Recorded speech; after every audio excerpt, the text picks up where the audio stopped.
Today's video is sponsored by Oculus Quest.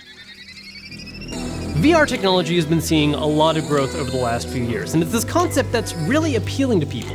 The idea that you can truly immerse yourself in a piece of content, which is really cool for something like a VR experience where you can explore and look around at something, but where it truly gets most exciting is the concept of VR gaming.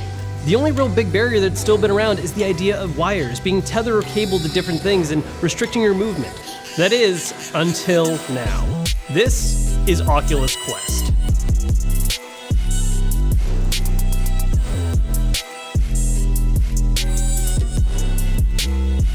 Look, obviously I'm being paid to talk about Oculus, but honestly, I've been so excited about Oculus Quest ever since it was first announced. I've used other VR headsets in the past, and I love the idea of VR. I think there are so many awesome, amazing, unique gaming experiences you can have with that, but it's never really been convenient enough for me. I don't like dealing with wires. I don't want something that I have to put away in a bag and get out to reset up, or just leave out all the time and it's just a big mess. And I don't want to have to deal with other stuff too, like setting up towers or just all kinds of extra additional steps, and Oculus Quest gets rid of that.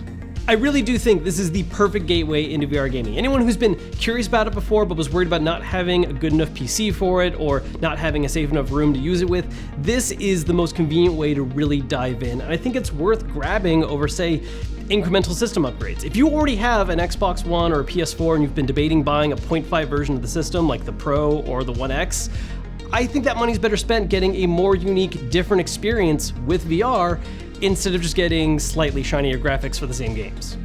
The dream of virtual reality is something that people have had for a long time. It's been a central part of a lot of fiction, and as technology has progressed over the years, engineers have revisited the concept over and over again, trying to make the tech come to life. One of the earliest examples of this goes all the way back to the early 60s with the Sensorama. This was a piece of tech developed by a guy named Morton Heilig, which was trying to bring together the idea of a truly interactive form of media. And the way he did that was by making basically a giant arcade cabinet that would envelop all the way around your head, and you would watch short films, but accompanying them would be a whole lot of secondary effects, like they were fans to create a sense of fake wind, or chemical compounds that would smell like different familiar things.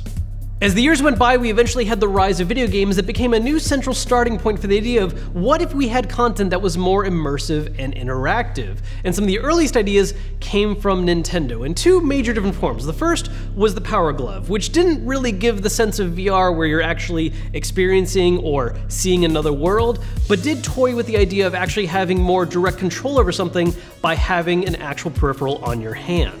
Later, Nintendo visited the idea of VR again, but this time from the visual perspective with the Virtual Boy, which again is probably a slightly more infamous than famous example. Because Nintendo wanted to make something affordable that could be at people's homes instead of some kind of arcade or major, more expensive experience, it ended up being just single color laser lines that, while did have a pretty cool sense of 3D, didn't really offer anything interesting and ultimately kind of missed out on the whole point of what people were looking for with VR.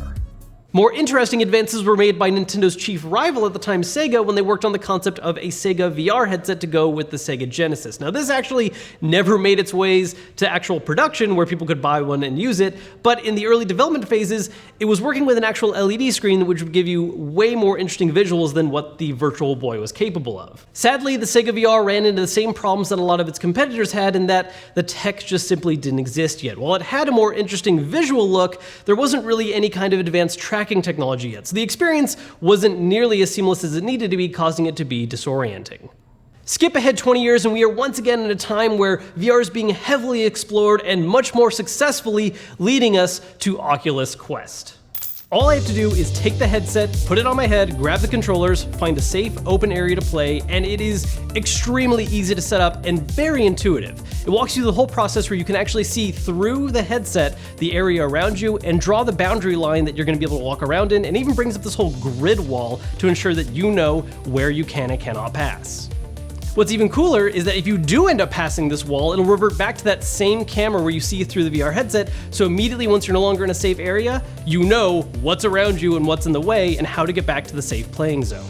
Outside of that, the only other setup stuff you really need to do is make sure you've charged the headset, check the AA's that you have in the controllers, and when you first initially set it up, you do have to sync it to a phone so that you can do any updates that are necessary, as well as create an Oculus account for buying games. And I know for some of you out there, the idea of wires isn't that bad, but honestly, it's just the convenience of how much easier it makes it that I can just do it at a moment's notice when I want to. I don't have to worry about whether I have room to set up some sensor towers, or if I'm able to hook it up to a convenient nearby PC, or deal with any, there's none of that. I just take it out of a carrying case, wear it, and I can immediately start playing. Everything about the headset feels like premium quality. It's not just solidly built itself, but it's the comfort too. The front part of it lies on your face nice and softly. It's not something that feels too tight, and it's got 3 straps in order to make sure that you adjust it just the right way, so it's gonna sit right on your head and give you a nice clear image. The controllers also feel great, and again, completely wireless. They're not plugging into the headset or anything else, you just pick them up and you're good to go.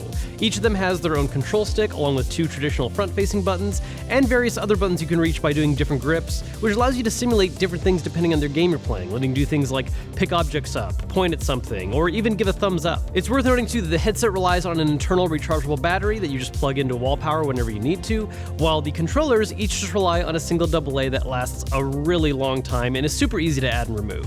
There are a whole lot of other great games you can download and play right away. Whether you want something that's a little more of like an FPS style action, there's Robo Recall, there are sports games that can get a little more wacky. This really is the user-friendly VR experience that I've been waiting for so long, and I'm so happy that it's here. If you guys want to learn more about it, check out the link down below in the description. That'll give you all the info you need, and I'll see you guys later.